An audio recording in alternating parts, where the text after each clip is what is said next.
रविवार को दिल्ली के उप मुख्यमंत्री मनीष सिसोदिया को सीबीआई ने गिरफ्तार कर लिया।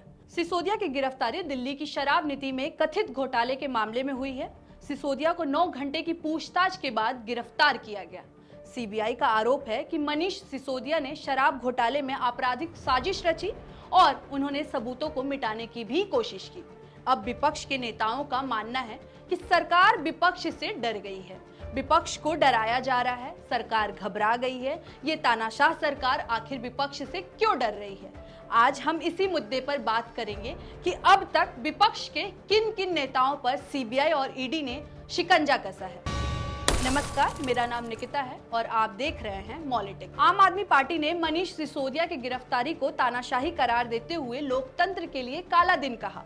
पार्टी ने कहा कि बीजेपी ने यह गिरफ्तारी पॉलिटिकल हेटेड के चलते की। पिछले कुछ सालों में कई विपक्ष के नेताओं पर सीबीआई और ईडी का शिकंजा कसा है और विपक्ष नेताओं ने राजनीतिक बदले की कार्रवाई का आरोप भी लगाया है। पश्चिम बंगाल, महाराष्ट्र, झारखंड, छत्तीसगढ़ में विपक्षी सरकारों के टॉप लीडर पर छापे पड़े, उनसे पूछताछ की गई, उनमें से कई को जेल भी भेजा गया। पिछले साल इंडियन एक्सप्रेस ने अपनी एक रिपोर्ट में यह बताया था कि 2014 के बाद 8 सालों में नेताओं के खिलाफ ईडी के इस्तेमाल में 4 गुना बढ़ोतरी हुई है। इस दौरान 121 पॉलिटिशियन जांच के दायरे में आए, जिनमें से 115 अपोजिशन नेता हैं। यानी इस दौरान 96% अपोजिशन नेताओं पर कार्रवाई हुई है।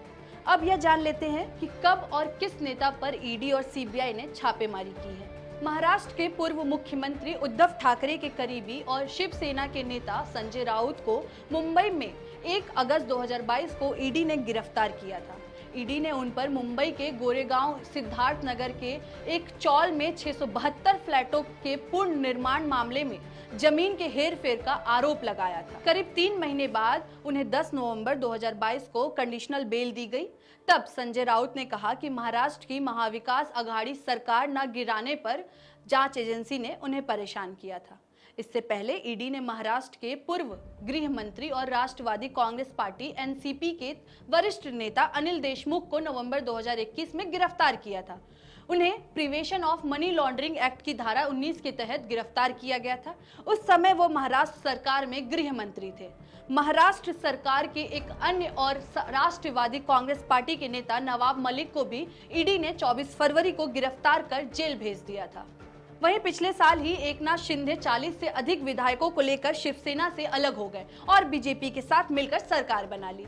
एक रिपोर्ट के मुताबिक सितंबर में एनसीपी के 11 और शिवसेना के 8 नेताओं पर जांच एजेंसियों ने कार्रवाई की थी। अब असम के मुख्यमंत्री के बारे में बात करें तो इस समय हिमंत बिस्वा शर्मा असम के मुख्यमंत्री हैं। वो पहले असम में कांग्रेस का प्रमुख चेहरा थे। शारदा चिट फंड घोटाले मामले में सीबीआई और ईडी ने जांच शुरू की।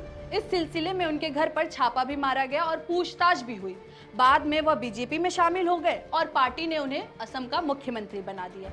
इसी तरह नारदा स्ट्रिंग ऑपरेशन मामले में तृणमूल कांग्रेस और ममता बनर्जी के 2 करीबी नेता शुभेंदु अधिकारी और मुकुल रॉय पर भी सीबीआई और ईडी ने शिकंजा कसा।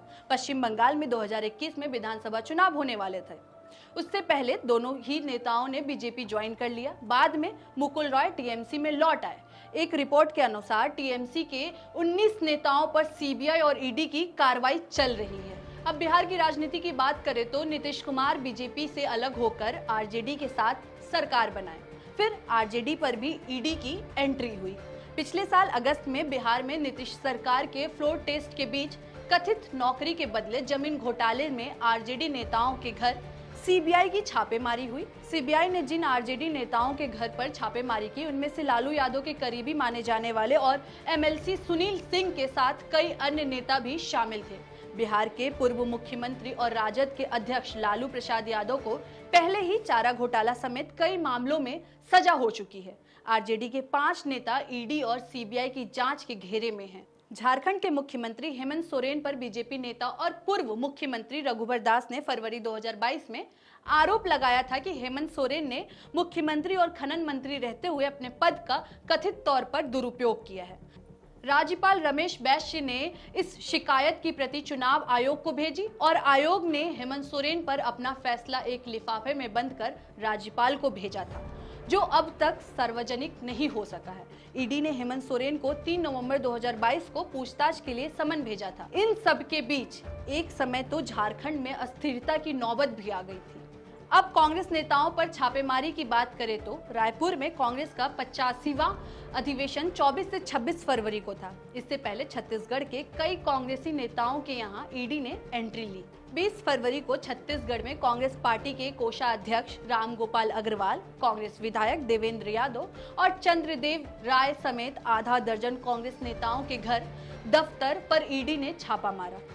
कांग्रेस ने आरोप लगाया कि अधिवेशन को रोकने के लिए सरकार ईडी का इस्तेमाल कर रही है। इसी के साथ छत्तीसगढ़ के भूपेश बघेल सरकार पर लगातार जांच एजेंसियों का दबाव बना हुआ है। बीते दिसंबर में भूपेश बघेल की ओएसडी सौम्या चौरसिया को ईडी ने गिरफ्तार कर लिया था।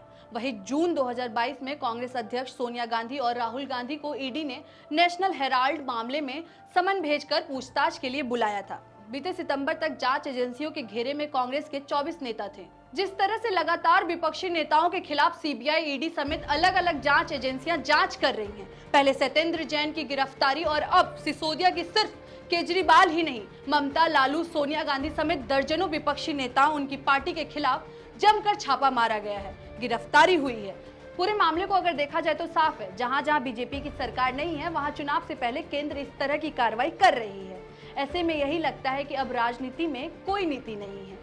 ऐसे में सवाल तो उठता है, कहीं इन कार्रवाई के पीछे केंद्र की मोदी सरकार का हाथ तो नहीं है। इस तरह की और भी वीडियोस को देखने के लिए मॉलिटिक्स चैनल को सब्सक्राइब करें।